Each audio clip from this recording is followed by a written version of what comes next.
All right, ladies and gentlemen, welcome back. Thanks again for everybody tuning in today. We got doubleheader, 2 groups back-to-back today and tomorrow. Woo! Woo! The guy you're wooing in the background is, of course, James, a.k.a. Mal. He's the guy you've seen in WCS for Red Bull. He's been doing a lot of translating, and he's here casting with us in a bit of an awkward, awesome tri-cast fashion. Woo! Of course, I'm Rifkin, and the third person to this party is Zombie Grub. Spawning here in the top left corner of the map. It was really hard, by the way, to not say threesome. Spawning here in the top left corner of the map, it is, from Startel, the Blue Terran player Hack. I got this one. In the bottom position as the red Protoss, it's first. And Lord ACM in chat asking if we got his DM about the mouse. Yes, he won the CM Storm Recon mouse. The information has been forwarded to the folks at CM Storm, and you should probably get one eventually in the mail. I don't have a time frame for you, though. I'm sorry. Jelly. Now the question is, will first get the first blood? Maybe if he hacks it out. Oh! Oh shit. The first is actually not our, again, bad pun coming, first pick for the tournament. Originally, Yoda had been the one slated for this group. Unfortunate circumstances came in real life, and Yoda couldn't play today. But I was really stressed because I was like, man, I'm going to have to go ask all these people, again, if they could play, who's available. But no, good guy Yoda was like, but, well, I can't play. My old teammate first said he could take my spot. I was like, oh, dude, thank you, God. He saved me so much trouble. And he told me before the day of the tournaments, Yoda might not be here, but he gets us a very silent salute and a very, very sincere thank you from Rifkin.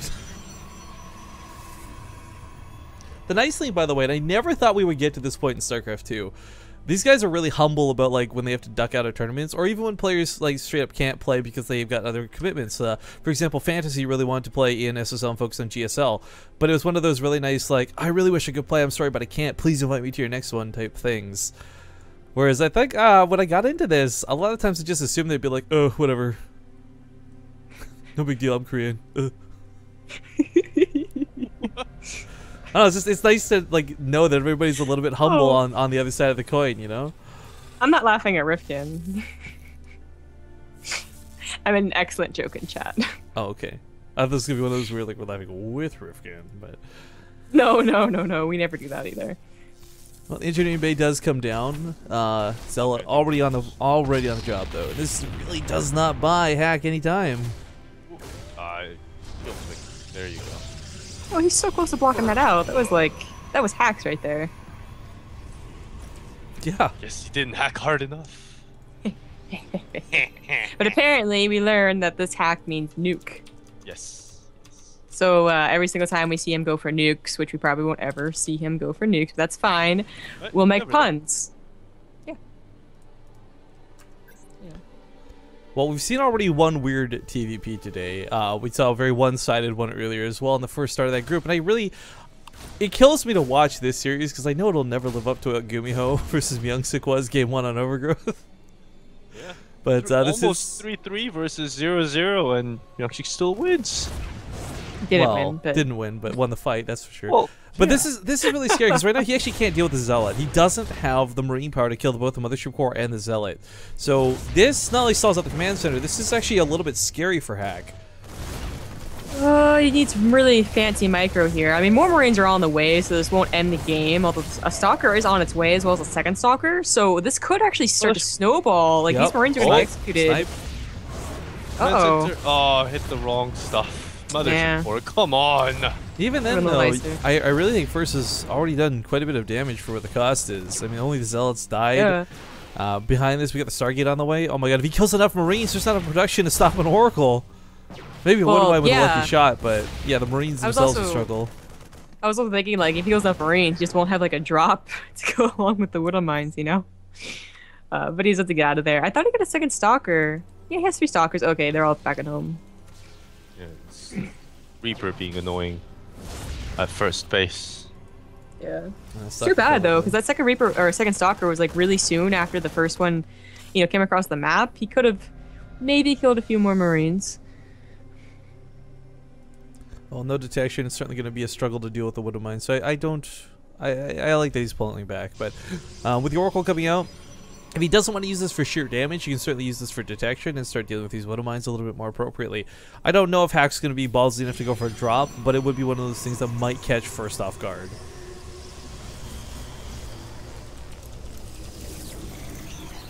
Oh. And just a quick Happy New Year's, by the way, to all our mods. They'll be taking lessons. We may or may not see them this summer when I'll be casting through New Year's. So. Oh, Hack's got the balls. Yeah. He's got 8 of them inside this medevac. Ew. Well, I guess actually technically 16. 16 of them inside this medevac. There you go. I really hope it's not something weird like 15. Then this just gets really questionable. But here comes that Oracle to the base, and this is the problem. Like, where's that Widow Mine? It looks like it's hidden right behind that command center. That orbital dish. This is such a cool trick right now, but I feel like this is going to get figured out, and no one's just going to go near that orbital. Almost went to the Widow Mine, then Viking just kind of shoot it away. Yeah. Yeah. There's a second overcharge here, by the way, so this is not so bad that the first one didn't get a lot done. And Phoenix is too. Yeah, trying to chase down that medevac. They might just get it. I mean, medevacs don't exactly take a lot of damage from Phoenix, but as we see, cannot exactly outrun them. Getting a tank, pretty scared of a counterattack, and rightfully so. He's lost a lot of units over the course of this game. Only now just getting his production up too.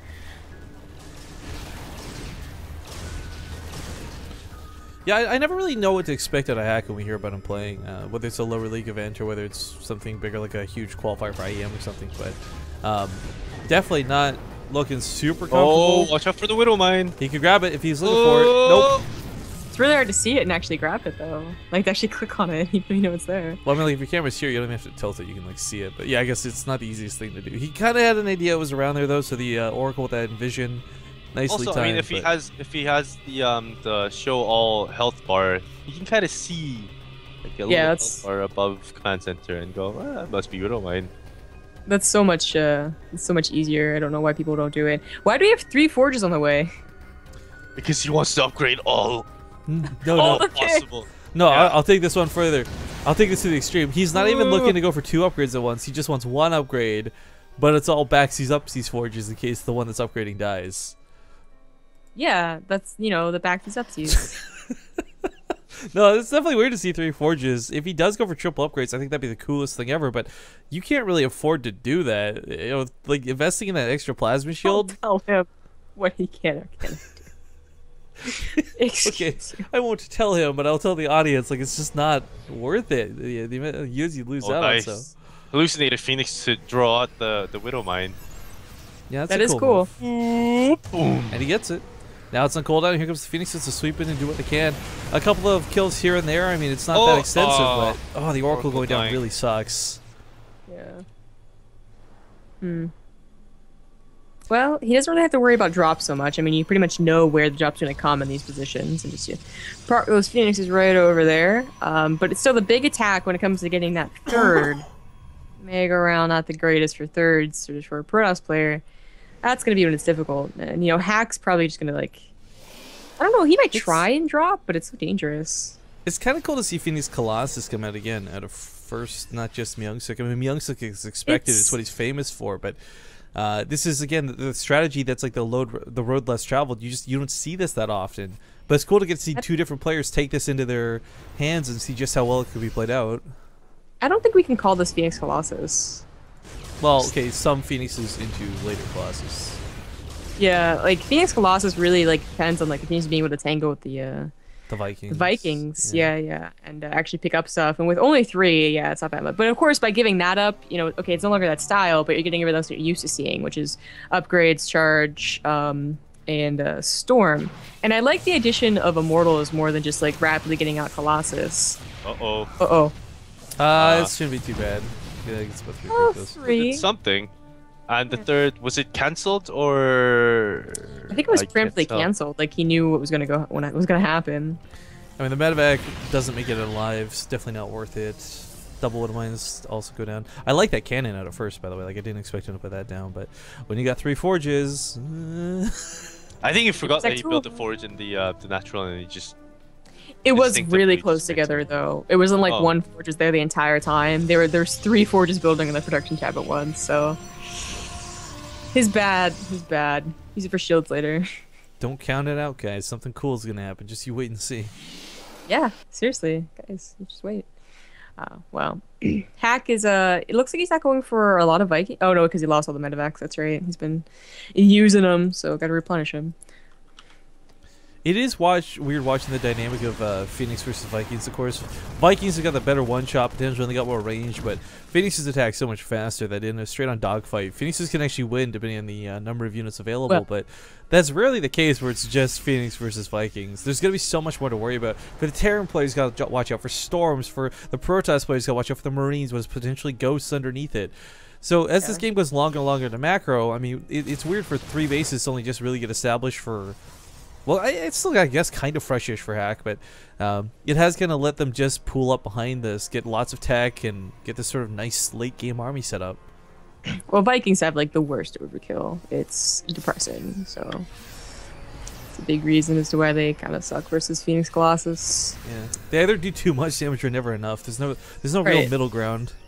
Absolutely. So, I don't know if Hack's given like maybe first too much time. I mean, it's like coming to that point where you just got to kind of give up and be like, I need to go for Ghosts now and play that game as opposed to what I think most like Korean players especially prefer, which is like running around, dropping, getting that mid game win. Because let's be honest, I don't think anyone is actually super comfortable with late game. Like they may be good at it, they may be really solid with it, but it's pretty difficult. I don't know. Gosu Pizza seems to like late game. Yeah. I love Like a Girl. He's a good friend, but that guy, yeah, the late game. Yeah, exactly, the talk show.